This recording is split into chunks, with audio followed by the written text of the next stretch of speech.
मित्रों, शरद पूर्णिमा 9 तारीख को है। हर साल शरद पूर्णिमा आती है और चंद्र हम पे रस बरसाते हैं। पूर्णिमा हर महीने आती हैं। शरद पूर्णिमा को मुख्य क्यों माना जाता है?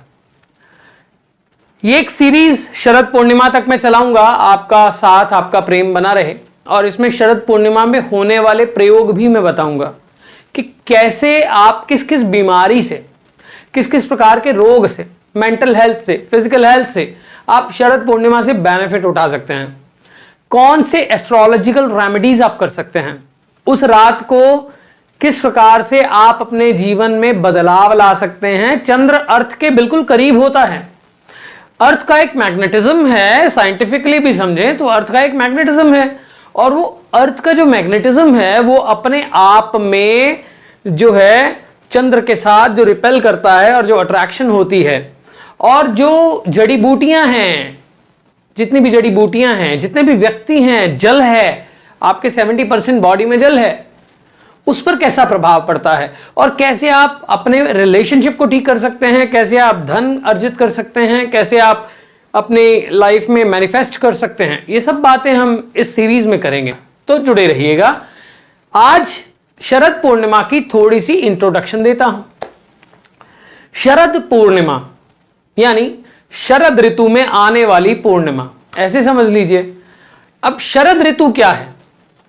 शरद को जो शारदा मां हैं उनको क्या माना जाता है?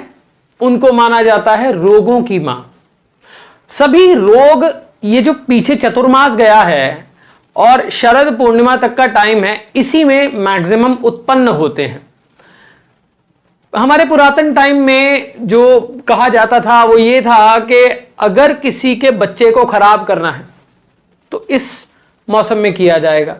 अगर किसी व्यक्ति को कोई भी एडिक्शन देनी है तो इस टाइम के बीच में किया जाएगा। ये जो चतुर्मास है, ये सावन भाद्र, ये खासकर 2 महीने जो हैं। अब वो क्यों था? क्योंकि खून, हमारे कहा जाता है, बुजुर्ग कहते हैं कि खून और पानी अलग अलग हो जाता है। अब सावन में बिल्व चढ़ाया जाता है, भाद्र में भी ध्यान रखा जाता है, कफ वाली चीजें नहीं ली जाती हैं, दूध, दही और हरी सब्जियां ये नहीं ली जाती हैं। ये एक अलग टॉपिक है। परंतु शरद पूर्णिमा जब आती है तो क्या होता है? शरद पूर्णिमा का समुद्र मंथन से क्या संबंध है? शरद पूर्णिमा का आपके हेल्थ से क्या संबंध है? मैंने बोला कि शरद मतलब शारदीय, शारदा मां से संबंधित। अब उसके साथ में यह समुद्र मंथन की रात है। इस दिन, इस रात को समुद्र मंथन हुआ था। शरद पूर्णिमा का आपकी हेल्थ से क्या संबंध है? शरद पूर्णिमा का आपकी वेल्थ से क्या संबंध है? शरद पूर्णिमा का आपके एग्जिस्टेंस से क्या संबंध है? और कौन सी तरीके से, किस तरीके से आप अपने जीवन को और बेहतर बना सकते हैं इस दिन?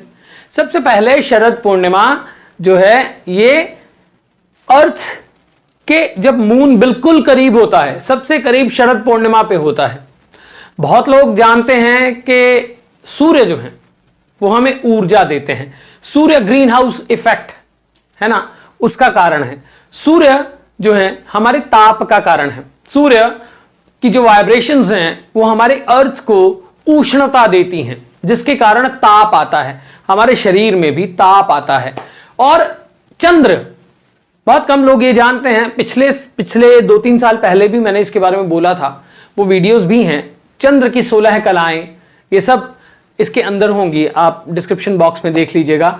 अब मून एंड माइंड, ठीक है, मून एंड हेल्थ, मून और जड़ी बूटियां। बहुत कम लोग जानते हैं कि जो अर्थ के जब मून बिल्कुल करीब होता है तो वो रस बरसाता है। वो रस बरसाता है कैसे? मून हैज शीतल वाइब्रेशंस और वो शीतलता पूरी अर्थ पे बरसती है। चंद्र हमारे रसों का कारण है। चंद्र की 16 कलाएं हैं, जिसमें शासनी है, जिसमें तृप्ति है, जिसमें तुष्टि है, जिसमें जो है श्री है, जिसमें ये इस तरह की, ये आप वीडियो देख लीजिएगा, लिंक डिस्क्रिप्शन बॉक्स में है, वो आप देखिएगा। ये जो चंद्र है, ये जितनी भी जड़ी बूटियां हैं अर्थ पे जो भी एग्जिस्टेंस है उसके अंदर रस भरते हैं। ये जो हम एप्पल खाते हैं उसमें से रस निकलता है ना, हम कोई भी फ्रूट खाते हैं उसमें से रस निकलता है, हम लवंग, बादाम, हम कुछ भी खाते हैं उसमें से तेल निकलता है, सरसों उसमें से तेल निकलता है, जो भी उसका रस है। जैसे हमने कुछ खाया, आयुर्वेद क्या कहता है, ये उष्ण रस है, ये कटु रस है, ये जो है ये तीखा रस है, तीक्ष्ण रस है। और इसी प्रकार से जो रस, जो उसका एग्जिस्टेंस है, जिसके कारण वो जड़ी बूटी या कोई फ्रूट या कोई फूड काम करता है, आप जो पंचतत्व उसके अंदर निर्मित होते हैं, सूर्य और चंद्र ही करते हैं, और चंद्र ही रसों का कारण है। अब जिस प्रकार का माइंड होता है उसी प्रकार का जो है मून की स्थिति व्यक्ति के अंदर होती है, और जिस प्रकार का मून होता है व्यक्ति के अंदर वैसा ही माइंड होता है। मून का सीधा संबंध माइंड से है। मेंटल हॉस्पिटल वाले, या मैं ये नहीं कहूंगा मेंटल हॉस्पिटल वाले, जो लोग मानसिक अवसादों का इलाज करते हैं, जो लोग कफ का इलाज करते हैं, जो लोग अपने जो जैसे बॉडी की इम्यूनिटी का इलाज करते हैं, कम इम्यूनिटी वाले लोग, कम जो है जिनको कफ बहुत जल्दी हो जाता है, जिनको बुखार बहुत जल्दी पकड़ लेता है, जिनको रिलेशनशिप जो खिन्न रहते हैं, जो परेशान रहते हैं, इस टाइम के बीच में एस्ट्रोलॉजर से लेके, वैद्य से लेके डॉक्टर्स तक इस टाइम का वेट करते हैं। क्यों करते हैं? क्योंकि अर्थ के बिल्कुल करीब होता है मून, और मून का जितना प्रभाव है सारा अर्थ पे पड़ता है, और बिल्कुल करीब होने के कारण कहते हैं कि इस दिन अमृत बरसता है। वो अमृत क्या है, इसके बारे में हम बात करेंगे। आज मैंने जो है बात की है शरद पूर्णिमा के स्टार्ट होने की। स्टार्ट यानी ये सीरीज, ये 9 दिन जो अगले हैं, 10 दिन ये सीरीज चलेगी पूरा, तो जुड़े रहिएगा। रेमेडीज बताई जाएंगी। जाते जाते मैं एक रेमेडी आपको बताता हूं शरद पूर्णिमा की। श्री से, चंद्र की एक कला है जिसको कहते हैं श्री। जो भी लोग साधना करना चाहते हैं वो मित्र जो हैं वो शुरू हो जाएं। हाँ, किस दिन से? अष्टमी से। आज अष्टमी है, नवमी से, ठीक है, दशमी से, जिस दिन भी आप करना चाहते हैं। अगर नहीं कर सकते हैं इतने दिन तो आप केवल शरद पूर्णिमा को करें। इसको मैं और इलैबोरेट करूंगा, ठीक है।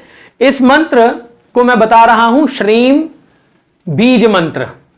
ये श्रीम बीज मंत्र आपको कम से कम शरद पूर्णिमा की रात तो करना ही है, महालक्ष्मी का ध्यान करते हुए। तो इसको और इलैबोरेट करूंगा, जुड़े रहिएगा। Mental health, physical health, mind और रिलेशनशिप्स, इन सब का इलाज अपने जीवन में आप शरद पूर्णिमा की रात कर सकते हैं। आपके जितने भी क्रिस्टल्स हैं, आपकी जितनी भी मालाएं हैं, आप खुद को भी यानी चार्ज कर सकते हैं। ये चार्जिंग है, पूरे साल की इम्यूनिटी की चार्जिंग।